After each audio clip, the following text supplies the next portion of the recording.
gimana caranya biar kita menang banyak pas kita lagi puasa Ramadan. Arti menang banyak di sini tuh kita berpuasa dan pahalanya bisa maksimal.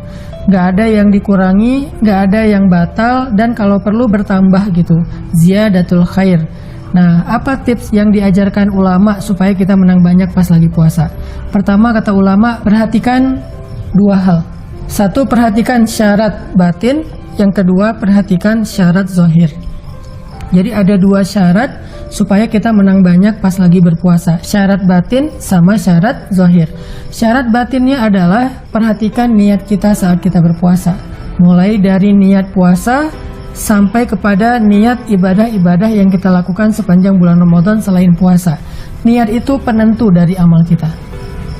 Jadi kalau misalnya kita lalai dalam urusan niat, walaupun ibadah kita secara zahir itu hampir sempurna, tetap aja cacat di mata Allah SWT. Jadi kita kayak nggak dapat apa-apa. Makanya perhatikan urusan hati, perhatikan urusan batin, syarat niat kita. Nabi SAW bersabda, innamal a'malu binniyat wa innamal likulli imri'in ma nawa. Sesungguhnya semua amal itu tergantung kepada niat, dan sesungguhnya seseorang mendapatkan pahala sesuai dengan apa yang dia niatkan. Ada kalimat penting di sini. Seseorang mendapatkan pahala dari apa yang dia niatkan. Maksudnya apa?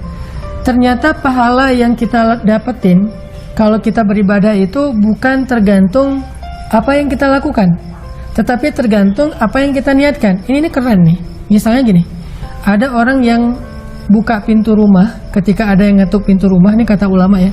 Ketika ada yang ngetuk pintu rumah, dia buka pintu, terus dia ngedapatin seorang peminta-minta, orang miskin yang butuh pertolongan di depan pintu rumahnya. Lalu dia memberikan pertolongan. Ternyata pahala dia itu bukan cuma ngasih sedekah, tapi dia bisa dapat pahala memberi ilmu, mencari ilmu, memuliakan tamu, ngasih sedekah, menyempurnakan hak tetangga, menjenguk orang yang sakit, menolong orang yang tidak punya tempat tinggal, dan banyak hal lagi, tergantung niatnya. Maksudnya gimana? Kata ulama, kalau ada yang mengetuk pintu rumah saya tidak akan membuka pintu itu sampai saya punya minimal 10 niat. 10 niat. 1. Kalau dia adalah seorang pengemis, saya berniat untuk memberi dia sedekah. Kalau dia adalah seorang murid, saya berniat untuk memberinya ilmu. Kalau dia adalah seorang ulama, saya berniat untuk berguru, mencari ilmu, meminta nasihat dari dia. Kalau dia adalah seorang saudara, saya akan menyambung silaturahim. Kalau dia adalah seorang tamu, saya akan memuliakan tamu. Kalau dia tetangga, saya akan tunaikan hak tetangga. Kalau dia orang sakit, saya akan menolongnya. Kalau dia seorang musafir, saya akan berikan tempat dia bermalam. Kalau dia anak yatim, maka saya akan santuni dia. Setelah saya berniat dengan 10 niat, baru saya akan buka pintu. Ternyata ketika dibuka pintu, yang mengetuk pintu dia adalah 1 dari 10 orang yang dia niatkan. Lalu dia melakukan 1 kebaikan dari 10 kebaikan itu, maka pahalanya seperti melakukan 10 kebaikan. Itu yang disebut dengan wa innama likulli imri'in ma nawa. Sesungguhnya seseorang mendapatkan apa yang dia niatkan. Ini pentingnya niat, teman-teman. Jadi di bulan Ramadan kalau kita pengen menang banyak, banyakin niat-niat yang baik. Tapi harus jujur ya kalau niat, karena kita nggak bisa ngebohongin Allah lah, walaupun di dalam hati. Wa asirru qawlakum aw ijharu bih innahu alimun bidzatis sudur. Kalian rahasiakan ucapan kalian di dalam hati atau kalian tampakkan, Allah sesungguhnya tahu apa yang ada di dalam hati manusia. Jadi walaupun niat itu boleh banyak, tapi kita nggak boleh bohong dengan niat. Siapa yang bohong dengan niat? Itu orang yang kayak basa-basi. Aduh, nanti Ramadan saya pengen tadarusan, Ramadan saya pengen khataman, Ramadan saya pengen ikut taklim setiap hari, Ramadan saya pengen tahajud, Ramadan saya pengen buka puasanya bareng dengan anak yatim, Ramadan saya pengen itikaf, saya pengen ini, pengen itu, dan segala macam. tapi basa-basi, nggak tulus, nggak jujur, nggak kuat hatinya dengan niat tersebut, berarti itu tidak akan bernilai di mata Allah. Karena Allah tahu banget mana yang basa-basi, mana yang jujur. Bedanya apa? Basa-basi itu kalau ada kesempatan tetap nggak dilaksanain, cuman basa-basi doang di dalam hati. Tapi kalau niat yang jujur, kalau ada kesempatan akan dilaksanakan. Tapi kalau nggak ada kesempatan, nggak memungkinkan dia lakukan itu, maka dia tetap mendapatkan pahala yang utuh seperti dia melakukan itu. Jadi coba kita niatin sepanjang Ramadan ini, apa aja yang kita mau lakukan. Kalau misalnya Ramadan kita tersisa beberapa hari lagi, 10-15 hari lagi, nggak apa-apa. Masih banyak kok yang bisa kita lakuin untuk 10-15 hari ke depan. Coba niatkan, ya Allah, saya nanti pengen itikaf. Dan kalau ada kesempatan benar-benar pengen itikaf. Tapi ternyata nggak bisa itikaf karena lagi social distancing. Sehingga kita harus itikafnya di rumah. La tahzan, jangan khawatir. Innamal a'malu binniyat. Kalau teman-teman niatnya pengen itikaf di masjid 10 hari full, tapi ternyata karena ada pembatasan sosial berskala besar nggak bisa ke masjid, akhirnya kita itikafnya di rumah masing-masing. Pahalanya seperti itikaf di masjid. Ramadan saya pengen khatam Al-Quran, ikhtiar dari sekarang, mulai nyicil. 1 hari minimal 1 juz, 1 hari 1 juz. Kalau tersisa 15 hari kita baru memulai 1 hari 2 juz. Udah ikhtiar maksimal, ternyata pas akhir Ramadan sisa 2 juz, 3 juz, 5 juz lagi nih. Kita udah ngejar habis-habisan, tapi ternyata tetap aja tersisa beberapa juz yang karena kita memang nggak sanggup dan kita memang udah maksimal. Maka jangan khawatir. Kalau niat kita pengen khataman, kita udah maksimalin ikhtiar, walaupun belum khataman, maka pahalanya innamal a'malu binniyat wa innamal likulli imri'in ma nawa. Tetap menang banyak. Nah, jadi kalau pengen menang banyak, perbaiki dulu tajdidun niyah, perbaharui dulu niat kita. Pengen apa aja nih? Dan kalaupun misalnya dari 10 niat yang baik yang kita pengen lakuin, yang terjadi yang kita bisa lakuin itu cuma 5 atau 6, la tahzan. Kita tetap bisa mendapatkan maksimal pahala. Kita tetap bisa mendapatkan kebaikan 10 secara utuh walaupun kita cuma ngelakuin 6. Yang kedua, kata ulama, kalau kita pengen menang banyak dalam ibadah puasa kita, perhatikan syarat zahir. Kalau tadi masalah niat, masalah batin, kalau sekarang syarat zahir. Apa itu syarat zahir? Kita perhatikan pembatal-pembatal puasa. Karena banyak orang yang ketika dia melakukan satu ibadah, tetapi dia nggak memperhatikan hal-hal yang bisa membatalkan ibadah itu secara fikih dan secara pahala, maka hasilnya rubba shaimin laisa lahu min siyamihi ilal ju' wal atash. Hasilnya kata Nabi bisa jadi dia berpuasa tapi dia nggak dapat apa-apa kecuali lapar dan haus. Nah, apa aja yang bisa membatalkan puasa kita secara fikih dan secara pahala? Karena ada hal yang membatalkan fikih sehingga puasa harus diulang, diqadha, bayar fidyah. Ada yang membatalkan pahala puasa tapi puasanya tidak batal, tetap sah. Secara fikih puasanya tetap sah, nggak boleh dibatalin, nggak perlu diqadha juga, cuman udah nggak punya pahala, rugi ya, rugi banget nih. Nah, kita perhatikan yang membatalkan puasa secara fikih itu apa. Maka kata ulama, segala sesuatu yang dimasukkan ke dalam kerongkongan kita saat kita sedang berpuasa di siang hari, maka itu dapat membatalkan puasa kita. Hati-hati ketika kita gosok gigi. Makanya kalau perlu gosok gigi itu pas sahur. Kalau terpaksa gosok gigi habis subuh, jangan lewat waktu zuhur. Sehingga kita sepanjang hari itu jangan sampai meremehkan. Bau mulut nih, gosok gigi aja. Udah menjelang asar gitu ya. Ternyata gara-gara kita gosok gigi ketelan nih karena nggak hati-hati. Maka itu membatalkan fikih puasa kita. Jadi puasa wajib diqadha dan kita berdosa karena membatalkan puasa hari ini. Apalagi yang membatalkan puasa, pokoknya semua larangan-larangan di siang hari Ramadan. Larangan makan minum berarti memasukkan sesuatu sampai ke tenggorokan kita. Kedua, larangan hubungan suami istri. Makanya buat yang udah punya pasangan halal, bercanda boleh tapi jangan berlebihan. Kalau bercandanya berlebihan, nggak ketahan, jadi bergairah, batal puasa. Dan menggantinya berat, 2 bulan berturut-turut loh. Gimana kalau cuman kecup kening pasangan? Boleh banget selama udah halal.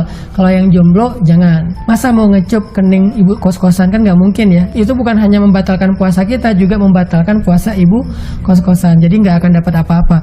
Artinya tinggalin makan minum, tinggalin hubungan suami istri, dan yang ketiga tinggalin dosa-dosa besar. Syirik. Syirik itu menyekutukan Allah. percaya kepada ramal, itu semuanya bisa membatalkan bukan hanya ibadah puasa, tapi semua ibadah kita. Habitat a'maluhum, semua amal mereka itu berguguran. Kenapa? Syirik itu dosa besar yang membatalkan keislaman seseorang. Siapa yang batal keislamannya, maka batal pula ibadah-ibadahnya di sisi Allah Subhanahu wa ta'ala. Jadi perhatikan yang membatalkan fikih puasa. Yang kedua tadi, perhatikan yang membatalkan pahala puasa. Yang membatalkan pahala puasa itu apa? Dosa-dosa yang bukan dosa syirik. Kalau dosa syirik itu membatalkan fikih puasa secara utuh. Kalau dosa lain membatalkan pahala puasa. Di antaranya kata Nabi misalnya, man lam yada' qaulaz zur wal amala bihi wal jahla falaisa lillahi ayyada'a ta'amahu wa syarabah. Siapa yang tidak meninggalkan ucapan dusta dan melakukan sebuah penipuan atau menyakiti orang lain, menghina orang lain, maka Allah tidak ada urusan atau tidak membutuhkan ibadah puasa dia yang menahan makan dan minum. Ada orang yang berpuasa, tetapi dia nggak bisa nahan diri dari ucapan tercela, dusta, hoax di sosial media, hate comment di akun orang lain, atau berdebat, atau mencela, atau ngomongin grup sebelah di grup kita, dan segala macam yang sifatnya dosa lisan, dosa mata dengan menonton, melihat postingan yang nggak baik, yang nggak boleh dilihat oleh lawan jenis, kemudian melakukan tindakan penipuan. Apalagi sekarang orang dengan kesulitan ekonomi, semuanya jadi panik nih. Bahkan ada yang sampai putus asa, lalu dia melakukan kejahatan-kejahatan dan menzolimi orang lain untuk bisa mendapatkan uang. Atau yang ketiga kata Nabi, wal jahla, menghina, mencela, atau merendahkan orang lain. Nah, semua ini bisa membatalkan pahala puasa kita. Puasanya secara fikih sah, nggak boleh dibatalin, tapi pahalanya udah habis. Jadi dua kesimpulannya teman-teman. Kalau kita pengen menang banyak dalam ibadah puasa, satu, perbaiki niat kita, perbaiki yang batin kita, yang tersembunyi di hati kita. Kalau perlu niatnya tuh yang banyak. Ta'addudin niyah kata ulama. Perbanyak nih niat-niat yang baik. Karena niat aja ibadah dalam Islam. Itulah baiknya Allah. Kita baru berniat aja udah ibadah. Kalau kita nggak jadi melakukannya karena ada halangan, kita dicatat sudah melakukan satu ibadah secara utuh. Kalau jadi melakukannya, dicatat 10 kali lipat ibadah itu. Sedangkan berbuat jahat, kalau kita niat, itu belum dicatat sebagai satu kejahatan. Kalau kita jadi melakukan, maka dicatat satu dosa. Kalau kita nggak jadi melakukan, maka dicatat satu kebaikan. Allah Maha Baik. Niat. Kedua, perhatikan pembatal fikih puasa dan pahala puasa. Mudah-mudahan kalau kita konsisten dengan dua hal ini, kita akan menang banyak dalam ibadah puasa kita insya Allah. Kita lanjutkan ke pertanyaan berikutnya. Ustadz, kira-kira amalan apa yang kalau kita lakuin itu mudah tapi pahalanya besar? Nah, ini juga bisa jadi booster buat teman-teman yang merasa baru hijrah, baru taubat. Ustadz, kita kalau mau sholat itu belum pro gitu ya. Kita kayak mau sholat ngeblank, di dalam sholat baca apa, atau kayak udah tahu bacaan sholat tapi ayatnya baru hafal beberapa ayat, Al-Ikhlas, An-Nas, cuman segitu doang. Kira-kira ada nggak Ustadz amalan yang nggak terlalu rumit tapi kita pahalanya gede, amalannya ringan tapi menang banyak gitu? Apa kira-kira? Salah satunya adalah zikir. Ini amalan ringan banget teman-teman. Kalau pengen menang banyak dalam ibadah Ramadan tanpa harus bersusah payah, selain melakukan yang wajib, coba tambahin deh yang sunnah tapi yang ringan. Kalau yang wajib kan udah jelas ya, puasa, sholat 5 waktu, membayar zakat. Tetapi ada yang sunnah, yang nggak wajib, cuman kita kayak nggak sama dengan orang-orang yang udah pro banget. Dia mungkin tilawah sehari 1 juz, dia mungkin kayak tahajudnya tuh sepertiga malam full. Ada yang dalam tahajud bacanya juga beberapa juz Al-Quran. Ada yang sedekahnya sekian juta. Kita nih masih amatiran, sedekahnya sedikit, kemudian tahajudnya juga ngambilnya taraweh doang, habis isya nggak kuat bangun malam. Udah gitu tilawahnya juga pas-pasan, paling sehari selembar. Ada nggak amalan sunnah yang ringan tapi kita bisa dapat pahala besar? Salah satunya adalah zikir tadi. Zikir apa yang paling istimewa, ringan tapi pahalanya besar? Salah satu di antara zikir yang ringan tapi pahalanya besar adalah kata Nabi, kalimatan khafifatan alal lisan, saqilatan fil mizan, habibatan ilar rahman. Ada 2 kalimat yang ringan banget diucapin dengan lisan, ringan banget, Tapi sakilatan fil mizan, nanti di akhirat dia itu berat banget di timbangan kebaikan kita. Karena semua orang nanti punya timbangan baik dan buruknya, punya catatan baik dan buruknya. Siapa yang diberikan buku catatan amal dari sebelah kanan, berarti dia termasuk golongan kanan yang dimasukkan ke dalam surga. Siapa yang diberikan catatan sebelah kiri atau dilemparkan dari belakangnya, berarti dia orang yang rugi, tempatnya adalah di neraka. Siapa yang dapat catatan dari sebelah kanan, yang timbangan kebaikannya lebih berat. Masalahnya, kalau pengen dapat timbangan yang berat, apa aja harus kita lakuin yang berat-berat? Ternyata enggak. Untuk dapetin timbangan yang berat itu kita enggak harus lakuin yang berat-berat terus. Kita bisa melakukan yang ringan, tapi bisa berat timbangan. Itulah Islam, itulah maha pemurahnya Allah.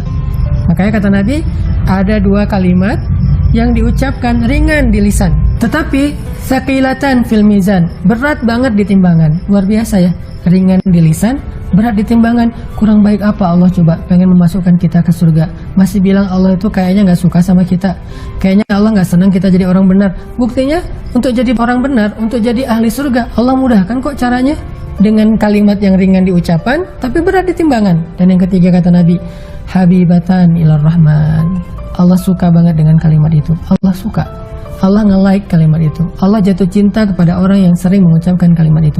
Apa kalimatnya? Subhanallah wa bihamdih, subhanallahil azim. Sekarang saya mengucapin itu untuk ngasih contoh aja ke teman-teman, udah berat timbangannya. Ini yang saya ucapin nih, subhanallah wa bihamdih, subhanallahil azim. Masya Allah, timbangan saya udah Allah beratkan. Terus kalau gitu cukup sekali dong seumur hidup kita baca kalimat itu supaya timbangan kita berat kepada kebaikan? Enggak. Kenapa? Karena hari ini saya ucapin subhanallah wa bihamdi subhanallahil azim, timbangan kebaikan saya udah berat. Besoknya saya bikin dosa besar, balik lagi berat ke sebelah. Karena kita nggak pernah tahu amal kita itu kadang-kadang yang kita udah lakuin bisa hilang begitu aja tanpa kita sadari. Kenapa? Contoh, saya ngucapin nih subhanallah wa bihamdi subhanallahil azim, habis itu menggibah, maka pahala saya yang tadi luar biasa besar langsung ditransfer kepada orang yang saya gibahin, langsung ditransfer kepada orang yang saya sakitin, langsung ditransfer kepada orang yang saya zolimin, langsung ditransfer kepada orang yang saya fitnah. Berarti kan habis pahala tadi. Makanya gak cukup sekali, terus harus diulang. Karena kita gak pernah tahu, di antara banyak kalimat baik yang udah kita ucapin, siapa tahu sebagian besarnya udah habis karena dosa lisan kita sendiri, karena dosa mata kita sendiri, karena dosa telinga kita sendiri, karena dosa tangan kita sendiri, karena dosa hati kita sendiri, karena dosa pikiran kita sendiri. Sehingga kita sendiri yang menghabiskan kebaikan-kebaikan kita, termasuk orang yang bangkrut. Nauzubillah min dzalik. Makanya Nabi ngajarin kepada kita, "Hei umatku, kalau kalian pengen dapat timbangan yang berat, pengen dicintai oleh Allah, tapi kayak susah beramal yang berat-berat," kata Nabi, ucapkanlah 2 kalimat tersebut. Subhanallahi wa bihamdi, subhanallahil azim. Yuk kita basahi lisan kita dengan zikrullah. Kita berdoa, Allahumma ja'alna, Allahumma rzuqna lisanan dzakira. Ya Allah, anugerahkan kepada kami lisan yang selalu basah dengan namamu. Bukan hanya zikir ini, termasuk juga zikir-zikir yang lainnya. Pertanyaan yang ketiga, yang terakhir, Ustadz, ada nggak amalan-amalan yang kalau kita lakukan itu pahalanya seperti melakukan ibadah umroh? Karena kita nggak bisa umroh bulan Ramadan, padahal kita pengen banget umroh di bulan Ramadan. Oke, ini pertanyaan bagus banget ya. Dia pengen umroh, tapi dia belum sanggup, belum mampu, belum ada rezeki, belum ada biaya, dan apalagi sekarang umroh lagi ditutup ya. Padahal pengen banget umroh Ramadan, dan umroh Ramadan tuh keren banget teman-teman. Ada nggak ya amalan yang kita bisa dapat pahala umroh Ramadan ke Ka'bah? Ada. 1. Siapa yang setelah selesai sholat subuh, kemudian dia berdiam diri di tempat sholatnya. Kalau sekarang, kalau terjemahan aslinya berdiam diri di masjid. Kan sekarang kita nggak bisa ke masjid nih, di beberapa wilayah. Berdiam diri di tempat sholatnya, nggak beranjak dari tempat sholatnya sampai terbit matahari. Lalu ketika matahari udah terbit sempurna, dia lakukan sholat 2 rakaat, namanya sholat isyraq atau sholat syuruk. 2 rakaat. Gimana niatnya? Niat sholat syuruk 2 rakaat. Maka baginya pahala umroh secara sempurna. Umroh sempurna. Itu yang pertama, sholat syuruk habis sholat subuh. Tapi tunggu matahari terbit dulu yang sempurna. Terus amalan yang kedua yang pahalanya sama dengan ibadah umroh dan haji adalah berbakti kepada kedua orang tua. Dalam sebuah hadis yang diriwayatkan oleh Imam At-Tabrani, Imam Al-Baihaqi dalam Mu'jam Al-Imam, bahwa Nabi SAW bersabda, "Bertakwalah kalian kepada Allah dengan berbuat baik kepada ibu kalian. Jika kalian berbuat baik kepadanya, maka statusnya adalah seperti berhaji dan berumroh dan berjihad di jalan Allah SWT." Nah, di dalam hadis itu Nabi menyebutkan bahwa berbuat baik kepada ibu terutama atau kepada kedua orang tua itu pahalanya sama dengan ibadah haji ataupun ibadah umroh. Dan berbuat baik kepada orang tua itu sebetulnya bukan sesuatu yang harus besar, sekedar menyenangkan hati mereka dengan hadiah kecil, menyelesaikan hajat-hajat mereka, membantu mereka di rumah, membantu mereka dalam menyiapkan takjil berbuka dan seterusnya. Apapun yang bisa menyenangkan hati mereka, walaupun sekedar tersenyum di wajah mereka. Jadi kalau kita bisa tersenyum di hadapan wajah mereka, kemudian bertutur kata yang baik-baik yang membuat mereka bahagia, itu bagian dari berbakti kepada kedua orang tua dan pahalanya sama dengan haji dan umroh. Yang ketiga adalah zikir setelah sholat 33 kali 3. Apa itu? Dalam sebuah hadis Bukhari, suatu ketika sekelompok sahabat miskin datang menemui Nabi dan mengatakan, "Ya Rasulullah, zahaba ahlud dusuri bil ujur." Ya Rasulullah, orang kaya sudah memborong pahala. Mereka sholat sebagaimana kami sholat. Mereka berpuasa sebagaimana kami berpuasa. Tetapi mereka bisa dengan hartanya berjihad, kemudian melaksanakan ibadah umroh dan haji, dan membayar zakat atau sedekah, dan kami tidak bisa melakukan itu. Karena jihad itu butuh modal. Jadi orang miskin gak punya kendaraan, gak punya senjata, jadi gak bisa jihad. Ibadah umroh dan haji juga butuh modal, mereka tidak punya bekal di perjalanan. Apalagi zakat dan sedekah harus dengan harta. Akhirnya Nabi membahagiakan hati orang-orang miskin dengan mengatakan, "Maukah kalian aku tunjukkan satu amalan yang dengannya kalian bisa menyusul amal orang-orang kaya? Bahkan bisa mendahului mereka." "Apa itu ya Rasulullah?" "Amalan yang pahalanya seperti jihad, umroh, haji, dan sedekah." Kata Nabi, "Ucapkanlah tasbih, tahmid, takbir 33 kali setiap kalian selesai sholat." Akhirnya mereka pun kembali ke rumahnya dengan bahagia dan tidak pernah lagi mereka meninggalkan zikir Subhanallah 33 kali, Alhamdulillah 33 kali, dan Wala ilaha illallah Allahu Akbar 33 kali setiap mereka selesai sholat. Namun yang lucunya adalah ternyata hadis ini tersebar sampai kepada orang kaya di antara para sahabat, sehingga akhirnya orang kaya juga mengamalkan hadis ini dengan zikir setelah sholatnya. Lalu orang-orang miskin tadi datang lagi kepada Nabi mengatakan, "Ya Rasulullah, ternyata mereka pun melakukan hal yang sama. Karena nasihat ini sampai ke telinga mereka, sekarang pun mereka berzikir dengan zikir yang sama selesai sholat. Bagaimana dengan kami ya Rasul?" Kemudian Nabi menjawab dengan hiburan. Kata Nabi, "Dzalika fadlullahi yu'tihi may yasha." Itulah anugerah yang Allah berikan kepada siapa yang Dia kehendaki, sehingga kita nggak boleh merasa iri. Mudah-mudahan 3 amal ini bisa menjadi penyemangat buat teman-teman supaya bisa menang banyak dalam ibadah puasa. 1, kalau pengen puasanya dapat pahala yang besar, kalau dalam bahasa yang lagi ngetren sekarang menang banyak, adalah dengan memperbaiki batin dan zahir kita, yaitu niat dan memperhatikan pembatal-pembatal puasa kita. Yang kedua, supaya kita bisa menang banyak dalam ibadah puasa Ramadan, banyak mengucapkan subhanallah wa bihamdihi subhanallahil azim. Dan yang terakhir, supaya kita bisa dapat pahala umroh dan haji, terutama umroh di bulan Ramadan, walaupun kita nggak mampu melakukannya, dengan mengamalkan 3 amalan yang bernilai pahala umroh tadi. Barakallahu fikum. Semoga Ramadan kita menjadi Ramadan yang berkah, Ramadan yang menang banyak dunia dan akhirat. Wassalamualaikum warahmatullahi wabarakatuh.